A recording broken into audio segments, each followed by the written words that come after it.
Good evening.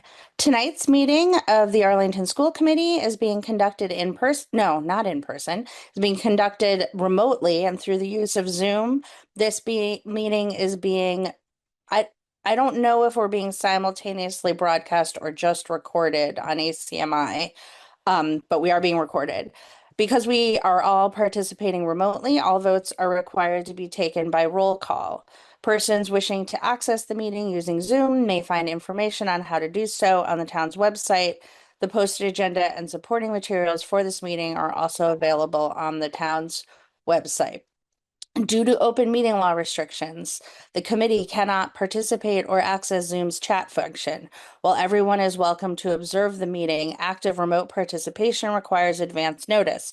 All participants are asked to activate their camera and shall provide their full name in the interest of developing a record of the meeting. I think I need to take attendance for the record. Mr. Schlichtman? Present. Mr. Carden, Present. Dr. Allison Ampey, Here. Ms. Haynes Coppathorne, Here. Mr. Thielman. Present. And do I take attendance of our other participants? No. Okay. You make sure they can all hear and speak to you. Thank you. Well, can everybody hear me? Yes. I could hear all of you when you replied. So, and I believe that Ms. Exton is going to be joining us. We have no public comment tonight. We do have our AEA representative, Jenna Medeiros, here. Ms. Medeiros, did you have anything you wanted to say? Nope. I mean, most of my people are on vacation, but not all. We've got lots of Unit C people hard at work, getting ready for the start of the school year. So nice to see you all. Great, thank you. And then no student representatives. Our first item on the agenda is a discussion and possible approval of an LPN position, Dr. Homan. So I'm going to kick this one over to Mr. Spiegel. And Ms. Elmer, if she has anything to add, because the request is coming directly from them, and there's a job description for approval, which we haven't sent through subcommittee or anything yet, because it's the middle of summer, but this need has arisen. So I'll let either of you speak to it first. Well, I can start. Yeah, the need has come up that we will need an LPN for a student who will be coming into the schools. And we have had an LPN in the past, which was not aligned with the bargaining unit. We have talked with with Jen Saulnier, the director of nursing, Ms. Elmer, Ms. Medeiros, and our legal counsel, and think that it makes sense to align this with the Unit D. There are some positions in the Unit D contract that have some similarities, and it probably, if it were aligned with any bargaining unit, it would make sense to be aligned with Unit D. And we had an old job description for LPN, and we wanted to update it sort of to show what the types of work the person would be doing in the job. And right now we know we need to look for one person. It's possible, you never know, that there could be more in the future. So that's why we have this job description that we brought this forward. And I will note that if this were approved and you were to agree that it made sense to align with Unit D, we would need to then also do an MOA. Do any members, Ms. Elmer. I would just add, just for context, that we do have RNs that are in the teachers unit, and this role doesn't require that same level of training and certification, which is why Mr. Spiegel is recommending that it go along with Unit D, where we have things like an SLPA assistant or the certified OT assistant, because it does require a certificate. It does require, training and whatnot that is, separate and distinct for that area of certification. So if that helps folks understand a little bit more. Thank you. Any members, or Dr. Holman, did you want to say anything? Nope, they've covered it. Dr. Allison Ampe. Sorry. I'm just trying to make sure that, can we have LPNs? I mean, I know that we have to have RNs per Mass General Law, and our LPN, I mean, given that the LPN is not supplanting anyone, is it still okay? So it's not supplanting anyone. We will have a licensed school nurse in at least one licensed school nurse in every building. We do have some RNs who work either one-on-one with some students or in very small groups of students in classrooms based on needs of those students where they do require RN. But in some cases, they don't require, as Ms. Elmer said, they don't require an RN, but an LPN who has training, but not the level of training an RN would have, is fine for the circumstances. It really is student dependent. Okay, thank you. Mr. Schlichtman. Yeah, just very briefly, I saw a gentle nod positive from Ms. Medeiros. I just want to make sure the union is okay with the Unit D designation. Yes, we agree that Unit D is the appropriate place. There's, different, as you know, salary scales in Unit D. This would be on the higher, the SLPA that scale rather That than makes like an sense to me. I SSP. just want to make sure it makes sense to you too. Yes. Thank you. Any other committee members? Seeing none, I will entertain a motion. Move approval. Oh, yeah. Thank you. Roll call vote. Mr. Schlichtman, Yes. Ms. Haynes Coppathorn, Yes. Mr. Carden, Yes. Mr. Thielman, Yes. Dr. Allison Ampe, Yes. Ms. Exton, Yes. and the chair votes yes. Thank you.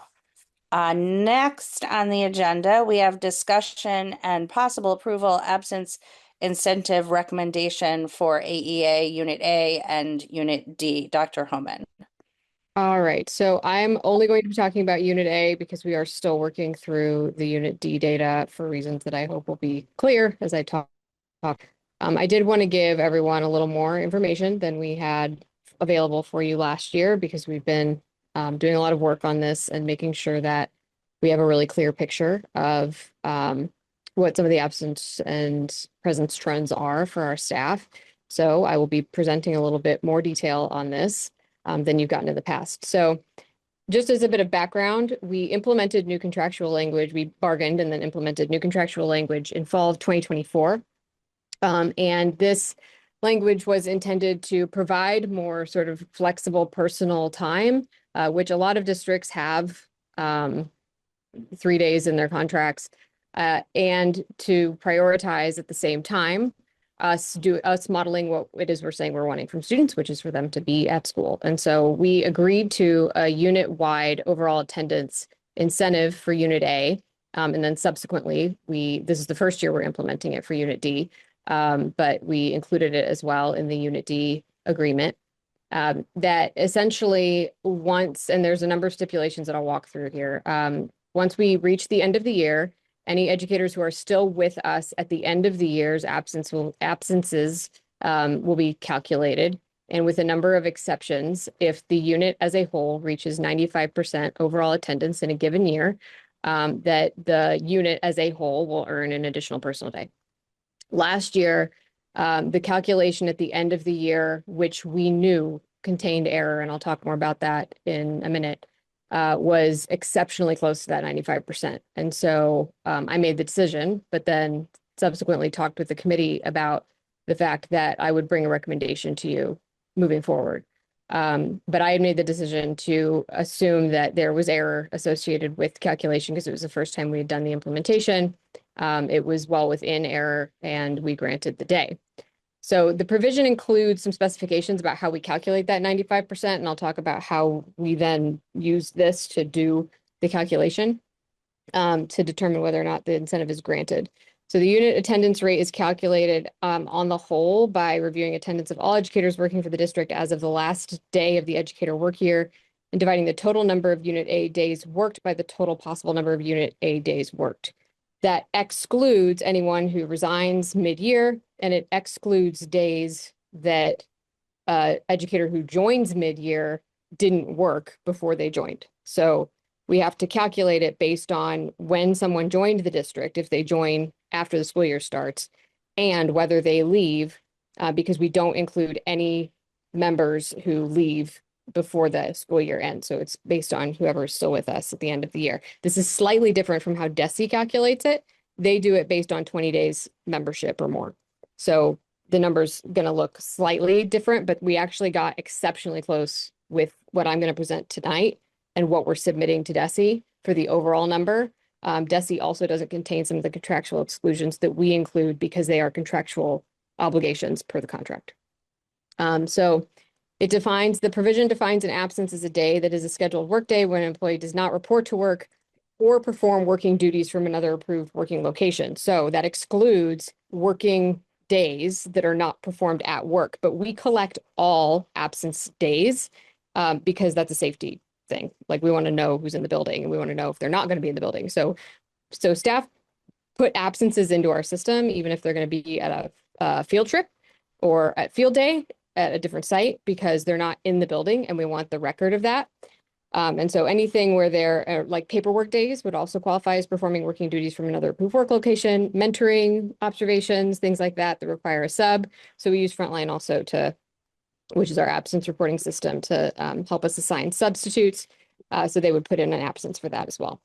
The following types of absences are also not included in the tallied absences per the bargaining agreement: religious holiday observances, jury and military duty, bereavement days, parental leave days, FMLA, approved extended contractual leaves, up to 2 district approved MTA, NEA, AEA days per member, professional days that are required or requested by administration or exempted for some reason that are tied to the goals of the organization, sick days as a result of personal injury caused by accident or assault occurring within the scope of employment, or other days mutually agreed upon by the district and association, which is the professional days like conferences or we don't tend to approve many conferences. There are a few that we have, or like PD that we're asking educators to do, like safety care is one good example of that. An employee is considered absent when they're using paid sick leave, family sick leave, serious family illness leave, personal leave, unpaid leave, or professional or conference days that are not required or requested by administration or agreed to ahead of time as exempted. So they're actually considered absent on any of the days, but the absences that don't qualify for the exceptions are those sorts of absences. And then the incentive is provided if the bargaining unit as a whole reaches that 95% or greater. And then the incentive is granted as a whole as well. So there's no individual eligibility in essence. So that's what the contract says. What it meant when we did this was that we needed to get very granular about exactly how we were tracking this and how we were calculating it, because we got very granular in the contract language about how we were going to do that. And so we wanted to make sure it was right. We developed a calculator. One of our unpaid Harvard interns helped us with that. And he did an amazing job. And so I'm very grateful for the work he put in. Our HR team, similarly, Mr. Spiegel and Ms. Piggott have put in a ton of hours to getting this even more fine-tuned over the course of this school year. And then I did a final review of every single absence that was not, that didn't match up across 2 different systems. I'll talk a little more about process later, but we found a couple of discrepancies that we actually didn't account for last year that are helpful to know about now and that we're going to work into the system that we use from now on. So basically, the summary here is that the start date for the school year was 8/27/25. The end date was 6/25/26. A formula calculates exactly how many contractual days fall between those dates when you exclude weekend and holidays. So that should hit 183, and it does. Then it calculates the total Unit A possible days, and works into that calculation the start date for every employee and the end date. If they end with us, then they're included. If they don't, they're not. If they start with us, or if they don't start with us, but they end with us, they're included, but only the number of days that they were with us is included. So this is the total Unit A possible presence days for the 25-26 school year. Hold on, sorry, I have a friend in my office. You can go fill it up. There's a water thing out there. Take your headphones off. Sorry. He's my sidekick. He was at ACE camp today. And then the total Unit A unexcused absence days is this number right here. That was calculated essentially as all of the days that were not explicitly excused based on the contract language. So there are certain types of days that are automatically excused based on the contract language. We double checked to make sure that's what all of those days actually were and that they matched across the two systems. And then there are some days that require manual review, like professional development days, school business days that we combed through.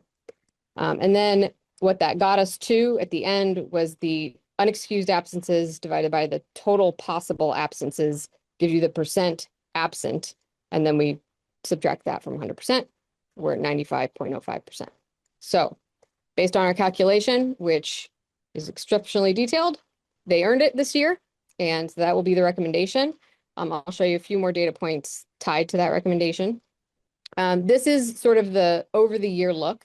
What's really helpful about this graph is that we can do this calculation throughout the year at various points, and it will show us if there's an issue with the data, because you'll see a spike or a dip that's sharp somewhere if the data is not lined up or isn't accurate across multiple systems. Buddy, what's the issue? I can't right now. Bring it. Sorry, everybody gets to watch me parent while I present. Okay. We actually did have that issue, and it caused us to find a couple of discrepancies towards the beginning of the year tied to when accruals begin and linked also to the allocation of sick days to the sick bank, which I'll talk about in just a second. But we should expect to see this be a curve that slowly goes down, because over the course of the year, absences accumulate, they don't disappear. If you see it go up, that's actually sort of a weird thing. It goes up right here because there are a number of days that get added on 9/2 that were actually in August, and that's tied to the accrual date thing, which I'll explain. So it's a nice check. It actually calculates across the entire year, every single day, how many we're at. So it's also easy to find discrepancies that way, because it should look logically as though their absences accumulate or the presence percentage decreases. So just a few considerations. We use the Munis accrual as the basis for the data analysis here. We don't use Frontline, which is where staff report the absence. And so they enter it in Frontline, it gets vetted and approved by an administrator. It goes then to payroll. Payroll enters it in Munis where it accrues, and then staff can see their remaining sick days or personal days on their pay stubs. There's sometimes changes that happen in between those two steps. So there's not, we've done a lot of work to ensure consistent data entry, but there's not an automatic data integration between those two platforms because of some of the changes that can happen in between, but also because there are different expectations between the town and municipal payroll and finance offices needs in Munis and what they enter versus what we have in Frontline. Not all the data line up perfectly for the same reasons, because sometimes a town bargaining unit has different stipulations attached to absences. So if we were to do an upload, there would be like a whole bunch of manual adjustments we would have to make. And so these get entered in Munis somewhat manually, or there'll be a small upload one at a time, and then they'll just do some manual adjustments. Or bargaining unit contractual terms will shift, or somebody will change bargaining units, and that will change how they get entered for absences, because there are different requirements across the 2 units. So if somebody moves from unit D to unit A, this happens all the time, then that would need to shift how the accruals are calculated. And also DESI reporting expectations are different. And so we don't have the data integration set up. We might in the future. We've mostly been working on sort of how we do the data entry and everybody having a common understanding of what should be entered. And we're still working on some of that. Considerations specific to payroll in Unit A include the accrual timing. So the new school year payroll begins after Labor Day. So all the staff absences in August have to be manually adjusted from the munis accruals to be accurate, to show those 2 August days accurately if there are absences on those days. Also, the sick leave bank donation for new staff happens at the beginning of the year. They're not actual absences, so they have to be manually taken out of the calculation as donations to the sick bank, which means you have to check against the start date and make sure those are all new staff being charged that sick bank donation. We did not correct for that last year. If you take that alone, new staff sick bank donation, out of last year's calculation, you hit 95%. So there was a lot of concern last year about the fact that we rounded up because we thought there might be error. There was error. We found it this year because of that sick bank donation consideration that we hadn't accounted for. And then PD and school business exemptions kind of have to be manually looked through. We have to pull the free response comment that teachers leave, which we're going to adjust how we do this year because it's kind of hard to comb through, into the munis accruals and then look at that against what was logged for the professional days. And so that's what takes so much time. So like I said, very possible that there was a full earning of the incentive last year. If we just use those numbers, they did earn it because we hadn't accounted for some of those things. And we also hadn't done the comb through to the same degree as we did this year when we did this last year. So here's where we're at. I just wanted to provide a little bit more granular data because I figured the committee might find some of this interesting. Staff attendance on the whole for Unit A is 93.1%. That's the number that'll go to DESI before contractual leaves and days excused per the incentive language, because DESI has different stipulations about how they calculate this. Of the days that educators were absent, there are a few different categories. There are leaves of absence that totaled 12.3% of the total absences that there were. There are professional activities where, so those are over here in blue. So these colors match up with the colors in the graph on the right. Whoops, sorry. So these are the leaves of absences in yellow, the different types of leaves of absences. Automatically, those are not included in the calculation. If it's an approved contractual leave of absence or an FMLA, then that doesn't get included. Professional activities are school business days, PD and conference days, union business days, and student activity related absences. Not all of these are excused. Some of them are. So I just want to note that this 1,156, these is not automatically excused. These are the ones we have to comb through. Personal days and sick days are automatically unexcused. So they're automatically counting towards the reduction in the absence incentive. So that's all these orange days, sick days, unpaid personal days, family illness days, and personal days. Family illness days are days that somebody's out because they have to take care of a sick loved one.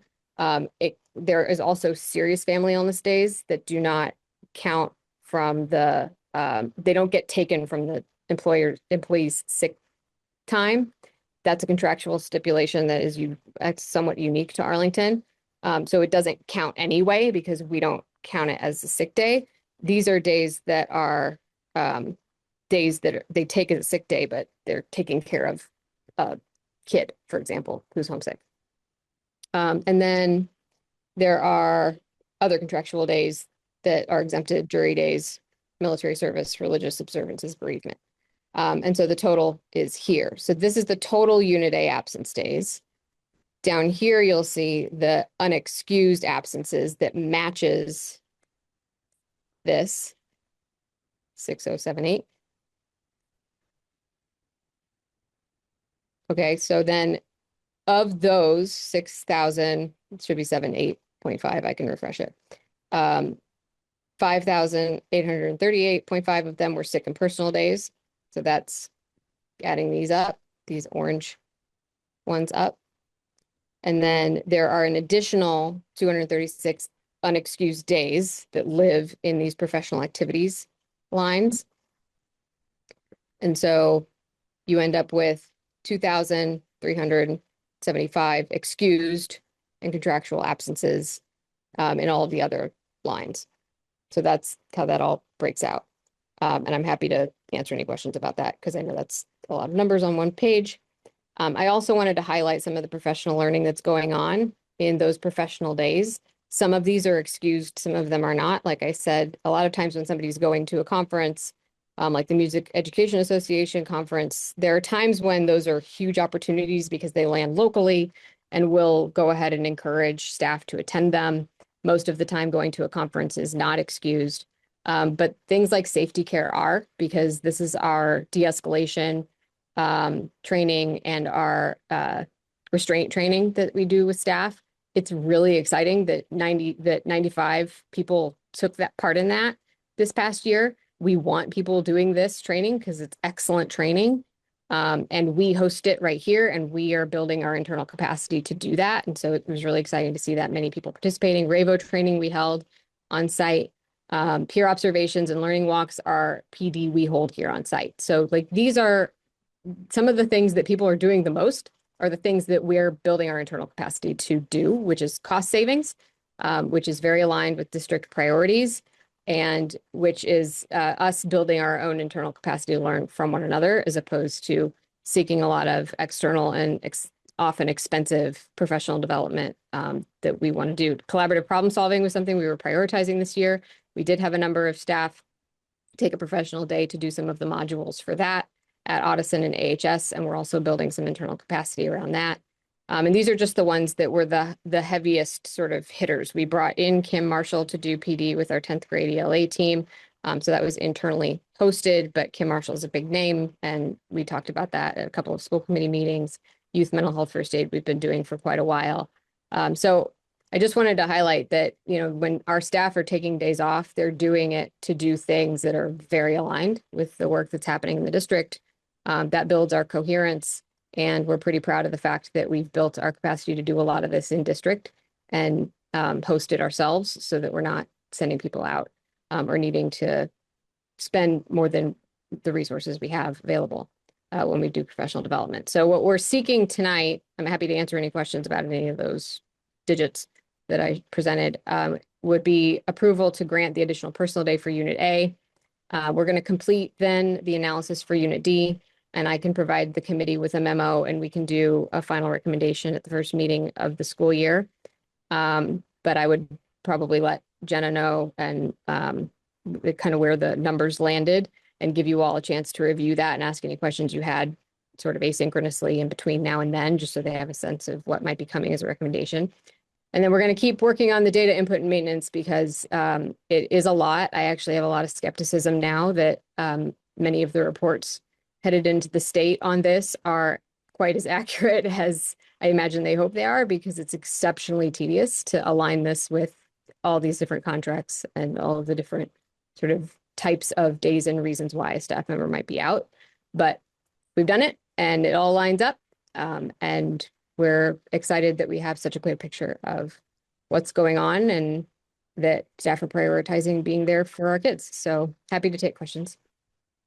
Mr. Carden? Thank you. So you did provide a separate file with the PD days, and you categorized them as approved or unapproved, and there are only 185 that were not approved. So I'm still wondering what other category did those other not approved days come from? Did they come out of like school business days that were listed incorrectly, or what? Yeah, so those were school business days, and I can do a similar sort of breakdown of the ones that didn't get qualified as excused. If, for example, there were somebody needed an additional writing day or was approved for a work from home day by an administrator because they didn't need a sub that day, those might be not counted as like not excused per the absence incentive because they weren't there and we didn't know about it ahead of time and didn't proactively exclude it. Principal can provide another writing day for a staff member who maybe needs it, and that's totally fine if they feel like they can manage that, but we're not going to automatically exclude that from if it's additional to the ones that are contractual in this calculation. So that's what most of those are. They're living on the school business day line. Thanks. Dr. Allison Ampe? Thanks. On the chart okay, so first, I think this is great in that we gave people a third personal day and we didn't see increased absenteeism. So I think that's really a great thing. And want to be sure that we call that out. But second, on page 6 of the chart, there's different number of personal days on the little chart and the bigger chart.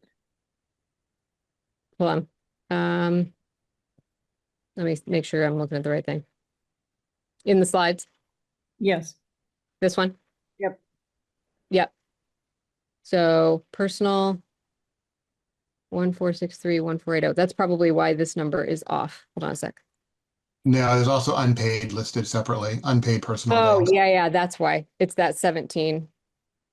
Okay. So it's Yeah. because we're splitting out the unpaid. Okay, that makes sense. Yep. So the other thing, when I understood from what you said is that people who are taking time off for serious family illness aren't on this sheet at all. Wait, I And think I might have I'm not- misspoken there. Okay, I'm not suggesting that we shouldn't do that, but just that we should be keeping, I'd like to be keeping track of how many days that's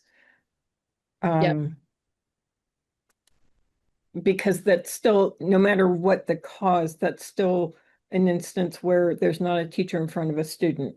Yep. So I think we are keeping track. Mr. Spiegel, if they are listed as family illness days, does that include the serious family illness? And if they say family illness? No, if we're requiring some documentation for serious family illness according to the contract. So then I am changing it to serious family illness myself. I'm going in and doing that because I think we've eliminated that as an option for teachers to select, but we can approve it once we get documentation, and then I change it to serious family illness. And so those are captured. Do we then go in and sort of reallocate to the staff members' Yes. accrual? Okay. Yes. Would that then be Should. captured in the munis accruals we pull? It should be. It definitely should be. Okay. I'm going to double check that because as soon as I said it, Dr. Allison Ampe, I wondered whether because I know they put them in.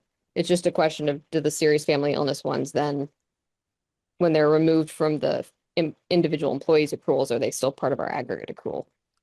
I believe they're captured there in that 534 though. okay, I'm just, like I said, I just want to be sure that we're paying attention to how many that is, whether or not they count towards this incentive. Mm-hmm. And we didn't specify that in as one of the exceptions in the incentive, even though it's an exception to the individual employees accrual. So we might want to address that at some point. Ms. Medeiros? I'm not directly looking at the contract right now, so we might want to check that first slide, but I do believe it's listed as serious family illness days are non-exempt, like they count against us. I think that contractual language is in there, but they just don't count against the individual's sick day number. Which would be consistent with how this was calculated. And I'll double check I think you might be right, Jen.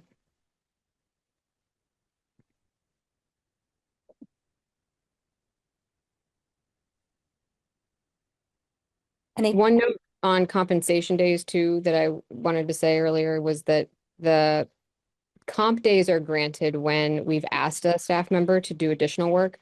At one point, we don't typically have 15 of them. That's actually a little high, but at one point this year we were trying to avoid doing a lot of green sheeting. And so we encouraged principals to find other mechanisms for compensating. And so some principals provided a comp day, like a partial comp day, if like somebody stayed late to do some work on something they would have otherwise done a green sheet on. So we wound up with a couple more days, and we exempted those because they had essentially done additional work for the district. And so we didn't, those were exceptions, and they weren't included in the total. Any other questions? Then I'm looking for a motion to approve granting the third personal day for this coming school year, right? So moved. Someone second it? Second. Roll call vote, Mr. Schlichtman, Yes. Ms. Haynes Copperthorne, Yes. Mr. Carden, Yes. Mr. Thielman, Yes. Ms. Exton, Yes. Dr. Allison Ampe, Yes. and I vote yes. So Okay. thank you. Next is discussion and possible approval of a split dual licensed educator 0.4 ML 0.6 sped position at the Addison, I believe. Yep. Okay, so this will be a much shorter presentation. I just wrote it down so that everybody knew what we were asking. We put potential approval in there. I'm not sure committee action is required here. If the committee wanted to take action and approve it, that's fine. But this is not out of line with what we've done in the past, but I wanted to make sure we had a conversation about it, and I'll explain. OMS has proposed, and we posted for shortly before I left on vacation, so maybe about 2 weeks ago, an adjustment of a 1.0 multilingual learner position that was vacant at the conclusion of the year at OMS. It's one of the positions that we had slated for elimination in the original round of reductions and that we had copious conversation about when we were talking about reductions, which is why I'm talking to you all about it. The proposal is to create a split ML and special education position that's 0.6 special education and 0.4 ML. So here's some of why this is what we'd like to do. We had 28 multilingual learners last year in grades 7 through 8 at the time that the school committee was considering the budget. And that was the number we were using when we did the ratio analysis that we had provided to the committee.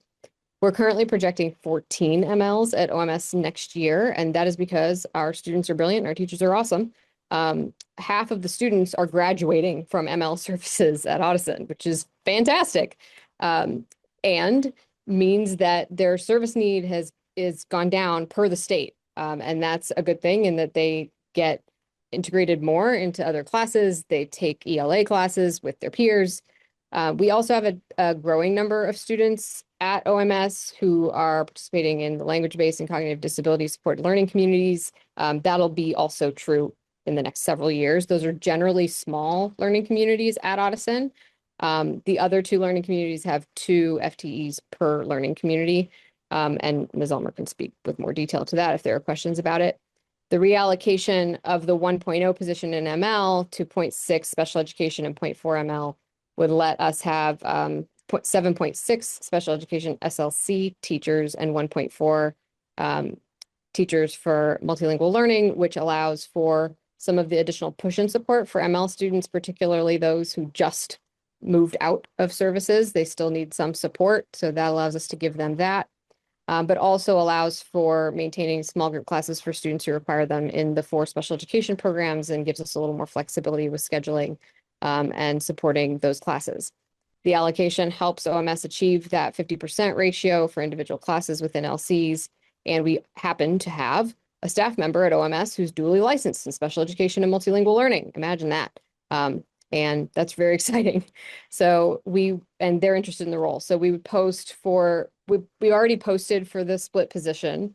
And barring this conversation and how this goes, we would go ahead and fill it. We would post then for the position that we anticipate would be vacated in the language-based program that staff member was going to be in next year. It isn't like, we wouldn't, honestly, it's hard to even consider doing something like this sort of split position. It could be that we can't sustain it over time if the staff member were to leave. However, we have been encouraging staff members to get dual licensed in certain areas where we know there's a need, because we know that is exceptionally helpful for meeting students' needs when we need to do things like this. This is a pretty similar adjustment to other things we've done on this in the middle of the summer based on an emergent need that comes up. So we've made adjustments like this without talking to the school committee about it, but because we had so many conversations about ML positions, And because we did see the numbers shift in the direction we sort of anticipated they would when we had originally suggested the reduction, I wanted to make sure that we had the conversation. We gave everybody an opportunity to ask questions and answer them before we went ahead and moved forward and filled the role. And any questions from the committee? Dr. Allison Ampe. Thanks. I'm just wondering, how will this person be evaluated? If they are 0.6 in special education and it would either be a special educator, a coordinator at the school, which is, there's a 1.0 at OMS, or the ML director or principal or AP, because the contract allows for any of those. Obviously with some collaboration in the area or domain of least expertise for whoever's evaluating. This is depending on who ends up in the role, usually newer staff members are evaluated by the director and they have a secondary. So if the special education coordinator is the evaluator, then the ML director could be the secondary for this person. Sounds good. Thanks. Anybody else? Is there anybody who wishes to make a motion for approval? Or, I mean, it doesn't sound like we need one, but if that is what any committee member wants, we can do that. Okay, I think good luck with the hiring process. Thank you. Next, sorry, budget transfers, Mr. Schweitzer.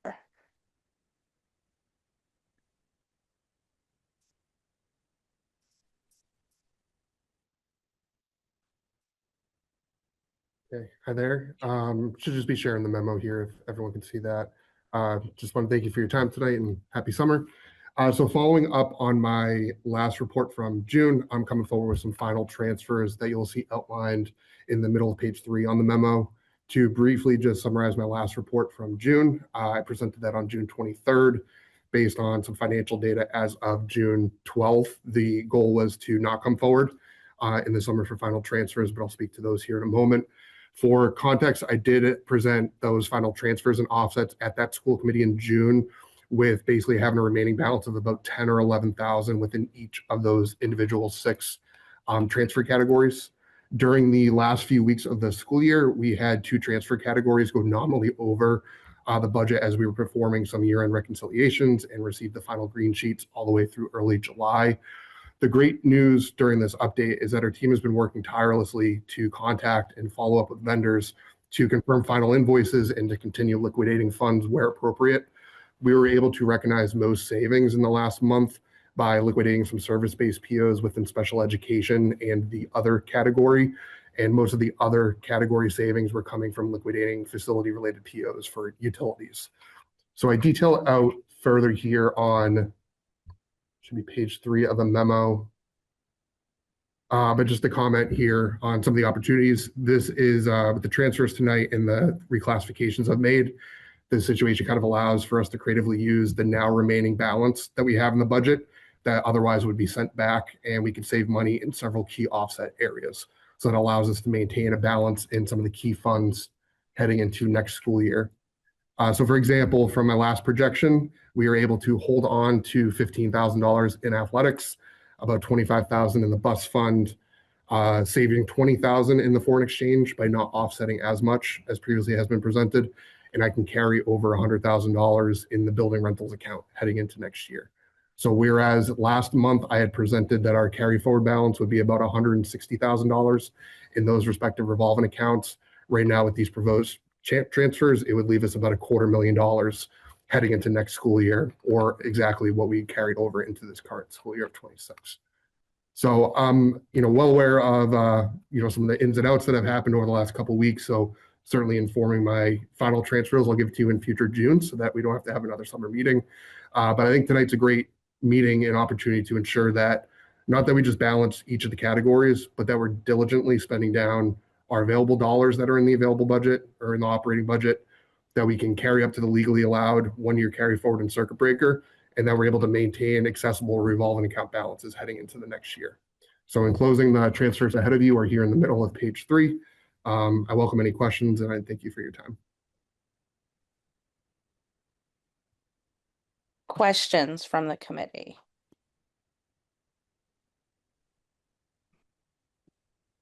Seeing none. So do we need a motion to make what's the motion exactly? Yep, the motion in prior meetings has been to approve the motion as presented in the memo. Okay, so can I get a motion to approve the transfers as presented? So moved. Second. Roll call vote, Dr. Allison Ampe, Yes. Mr. Schlichtman, Yes. Ms. Haynes Coppathorn, Yes. Mr. Carden, Yes. Mr. Thielman, Yes. Ms. Exton, Yes. and I vote yes. So that Thank you. is approved. I think next is superintendent's update. It is short. I'm only going to talk about enrollment. So I wanted to share the current projection sheet with you, which if Ms. Diggins didn't get into one meeting, we will. We've reached the part of the year where things get a little volatile because we're in the middle of the swap for next year. So the very last enrollment report, I'm going to go back to June, that we did at the very last meeting, showed that from October 1 of 2025, FY26, but October 1, 25, to the end of the school year, FY26, we were down 97 students. Hold on.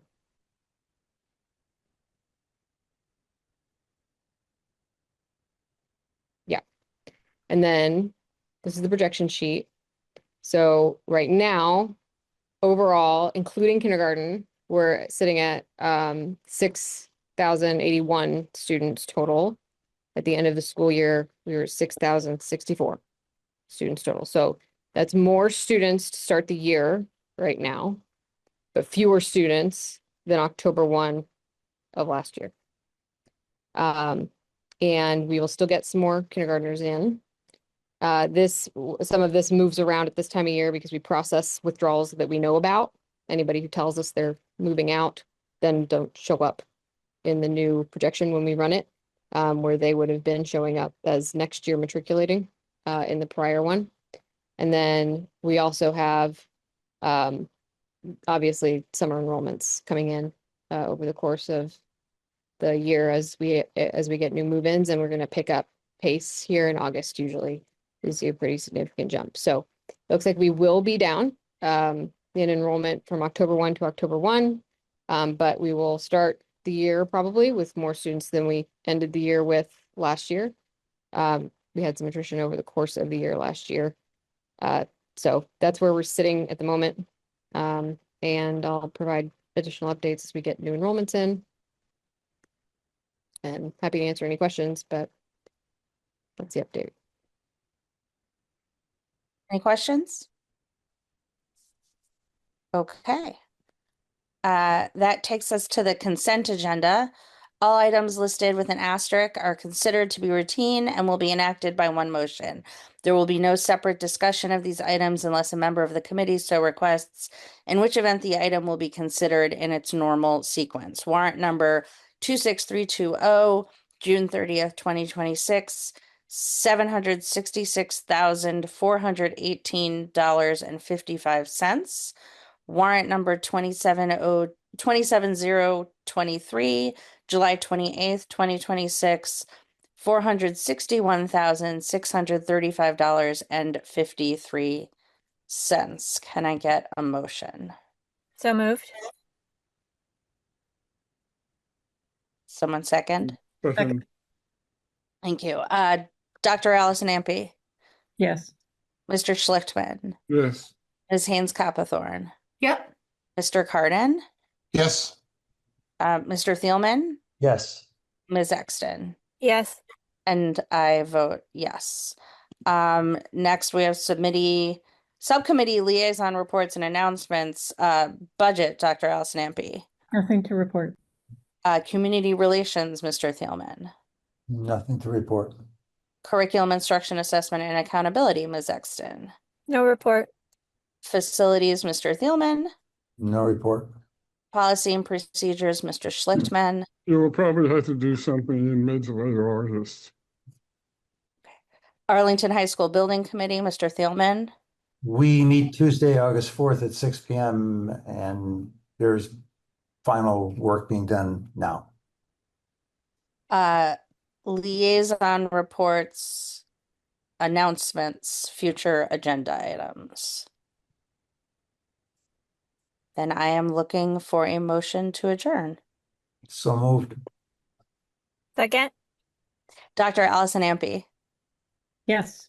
Mr. Schlichtman, Yes. Ms. Haynes Coppathorn, Yes.